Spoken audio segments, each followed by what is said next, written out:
the rich young man who came to Jesus with the question is unable to rise up to the challenge which Jesus poses him, namely, go and sell what you have and give it to the poor, and you will have treasure in heaven, and come follow me.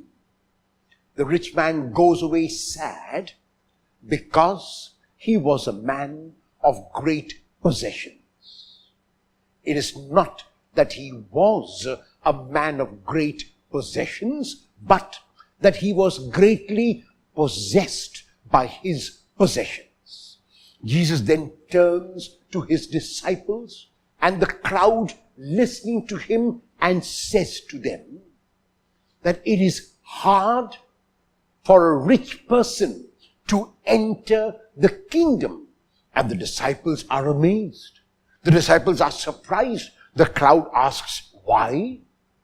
Because riches are a sign of God's blessing.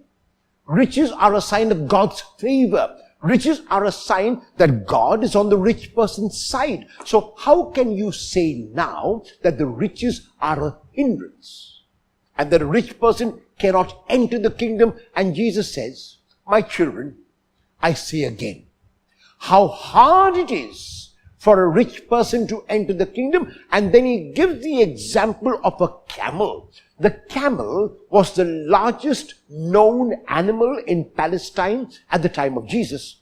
And the eye of a needle was the smallest opening. Jesus says, it is even possible for a camel to enter the eye of a needle, and we say, that's impossible. And he says, yes, that is possible.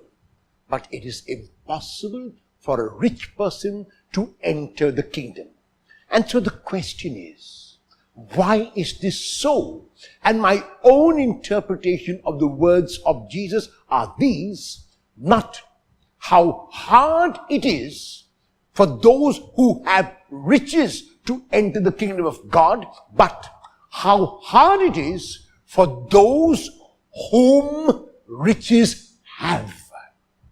In other words, those who are controlled by their riches, those who are left unfree by their riches, those whom the riches have taken a hold of.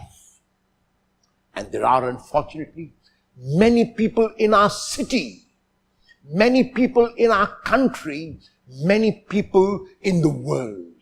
And there are examples of Bill Gates, and there are examples of Warren Buffett, and there are examples of Azim Premji who give and give without counting the cost. Can we emulate them in a small way today by giving to at least one needy person?